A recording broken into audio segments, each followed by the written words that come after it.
While all the companies were chasing electric vehicles, Tata was busy developing an engine that is now shaking the entire global market. At a time when every auto show was dominated by discussions about EVs, batteries and charging, Tata was quietly working on something else entirely. No fanfare, no big announcements, just a secret project. And now that very project is creating a stir in the auto industry. Today, everyone had accepted that the era of diesel was over. People believed that diesel engines would soon become a thing of the past, but Tata challenged that very notion. The question isn't why this new diesel engine was developed, but why now? And the biggest question of all, could this engine actually pose a threat to the electric vehicle industry? The claims being made about this new diesel engine are astonishing. Lower fuel consumption, more power, less maintenance, and all while meeting upcoming stringent emission norms. Most interestingly, Tata has designed this engine not just for India, but with the global market in mind. In this video, we'll explore why this new Tata diesel engine is considered so special, what technology it incorporates that is making EV companies nervous, and whether it can truly challenge the future of electric vehicles. Stay tuned until the end of the video because the final part might completely change your perspective. And before we proceed, please subscribe to the channel so you can be among the first to see videos like this. Before we talk about Tata's new market-disrupting engine, it's important to pause and understand just how powerful Tata Motors itself is, because when a company makes such a bold claim, it's not just about a single engine, it's about an entire system, decades of experience, and a long-term vision. Today, Tata Motors is no longer just an Indian car company, it has become a global automobile player. The Tata Group's name is known not only in India, but also in Europe, America, Africa, and Asia. Tata owns British luxury brands like Jaguar Land Rover, which in itself speaks volumes about the level at which Tata operates. The very brands that Western countries considered their own for decades are now operating under an Indian company. If we talk specifically about the automotive market, Tata Motors has a network spread across more than 125 countries. In India, Tata is among the top players in passenger vehicles, but its hold on the commercial vehicle segment is equally strong. Trucks, buses, mini trucks, wherever you look, you'll find the Tata name. This is the segment where Western companies still cannot directly compete with Tata in India and many developing countries.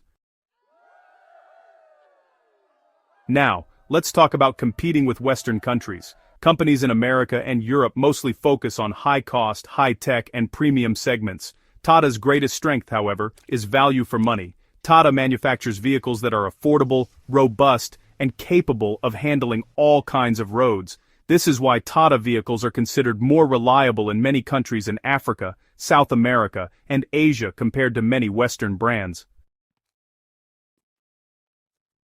Now, if we talk about last year's sales, Tata Motors sold more than 4 million vehicles worldwide. This includes passenger cars, commercial vehicles, and Jaguar Land Rover sales all combined. In India alone, Tata sold over 550,000 vehicles in the passenger vehicle segment, a significant record in itself.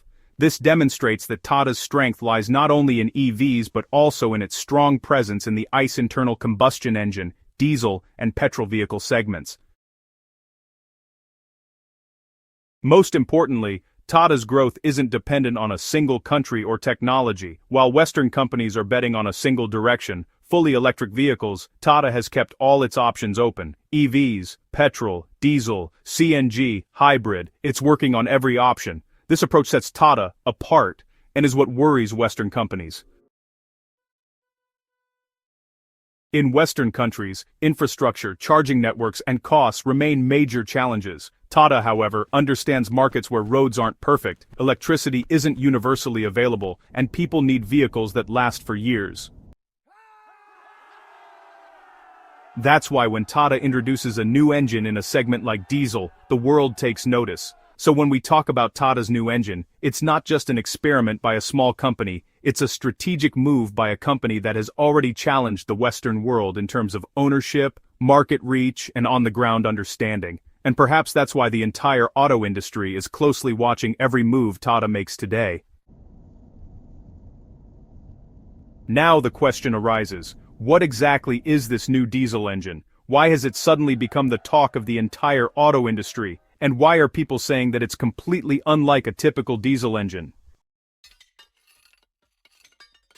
You see, when we hear the name diesel engine, a few things immediately come to mind. Loud noise smoke, heavy machinery, and outdated technology. But the new diesel engine that Tata was working on is designed to break this perception. This engine isn't just a project to slightly improve old diesel engines. It's an attempt to rethink diesel technology for the modern age.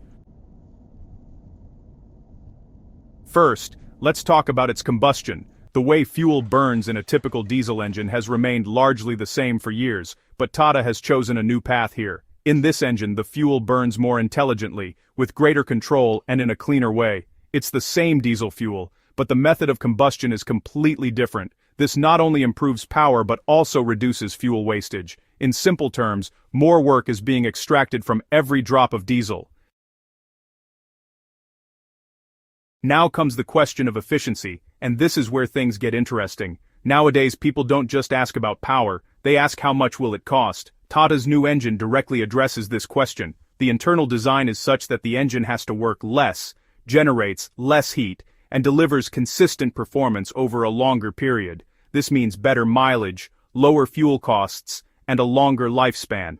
And these are the things that the average person looks for first. Now, let's talk about the design. While the engine may not look drastically different from the outside, the internal workings have completely changed. This engine doesn't rely on brute force, but on smart engineering. Sensors, control units, and airflow have been designed in such a way that the engine can adjust itself according to the conditions. Whether you're driving in the city or on the highway with a heavy load or a light one, the engine optimizes itself. That's why it's being called not just a powerful engine, but an intelligent one. Now you might be thinking companies have said all this before, and that's where the suspense begins. The difference is that Tata didn't design this engine just for the lab. It was designed for the real world, where there's traffic, bad roads, dust, heat, and inconsistent fuel quality. This engine is built to remain stable even in conditions where many modern technologies fail. Another big point: maintenance. When people talk about EVs today, they often forget how expensive battery replacement can be. Tata's new diesel engine sells not fear, but confidence. Fewer complex parts, better thermal management, and a robust build mean easier servicing, lower costs, and less downtime. For taxi drivers, transporters, and long-distance drivers, this engine is nothing short of a godsend. Now, let's talk about the elephant in the room: emissions. The common perception is that diesel means dirty and polluting, but Tata has designed this engine keeping future stringent regulations in mind. This means the engine is not only compliant with today's regulations, but is also prepared to meet the regulations of the coming years. And this is what makes the EV industry uncomfortable, because if diesel becomes this clean and efficient, questions will be raised. But the real shocker is yet to come. This engine isn't just a product, it's a statement that Tata isn't taking sides in the EV versus diesel debate. The shock factor is mileage, power, and maintenance. Now, let's get to the part where the average person truly pauses and thinks: mileage, power, and maintenance. Because whether the car is petrol, diesel, or electric, the ultimate question is how much will it cost and how much trouble will it cause. Today's consumer doesn't make decisions based on grand claims, but rather on daily expenses and reliability. And this is where Tata's new diesel engine starts to surprise people. First, let's talk about fuel cost. The moment people hear EV, they think the running costs will be very low, but when charging, battery life, and electricity rates come into the picture isn't so clear. On the other hand, people have come to believe that diesel is expensive, but with Tata's new engine, the mileage is tuned in such a way that the same amount of diesel covers a much greater distance than before. This means more travel with less diesel. For those who travel long distances daily, this translates directly into saving money. No experiments here, just straightforward benefits. Now, let's talk about power. One thing about EVs is undeniable: they have quick acceleration, but not everyone is racing. The real need for power arises when the vehicle is loaded, when overtaking, or when driving in hilly areas. Tata's new diesel engine demonstrates its strength precisely in these situations. The power delivery is not sudden but consistent. This means the engine doesn't tire, whether in the city or on the highway. This is why this engine seems more reliable for both commercial users and family buyers. Now, for the most sensitive issue. Maintenance.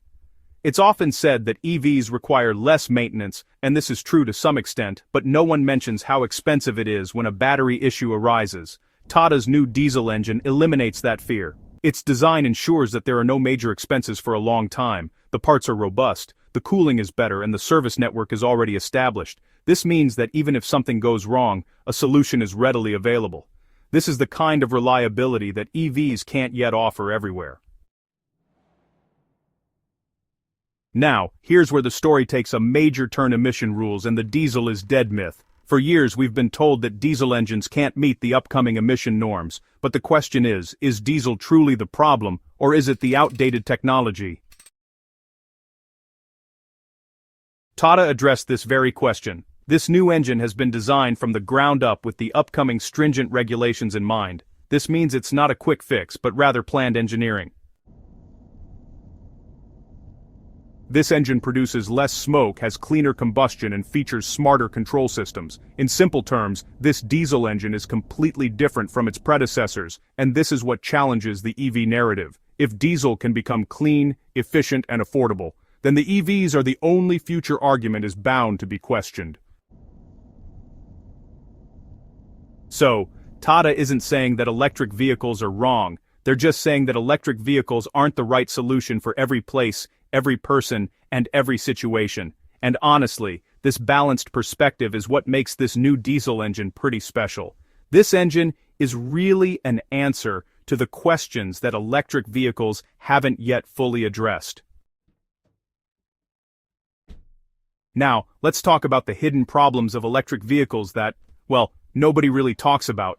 Whenever electric vehicles come up, we mostly hear only the positive aspects: zero emissions, lower running costs, future technology. But, every story has another side, which is rarely talked about openly. Electric vehicles also have some hidden problems that just don't appear in brochures or advertisements but show up in everyday life. And it's crucial to understand these issues, especially now that people are starting to consider electric vehicles as the only future. First, let's talk about charging anxiety. With a petrol or diesel car, you're pretty carefree. You see a pump, fill up, and drive off. But with an electric vehicle, a little corner of your mind is always, preoccupied with charging. How far is the next charging station? Will it be working? What if there's a long queue? These questions are honestly particularly bothersome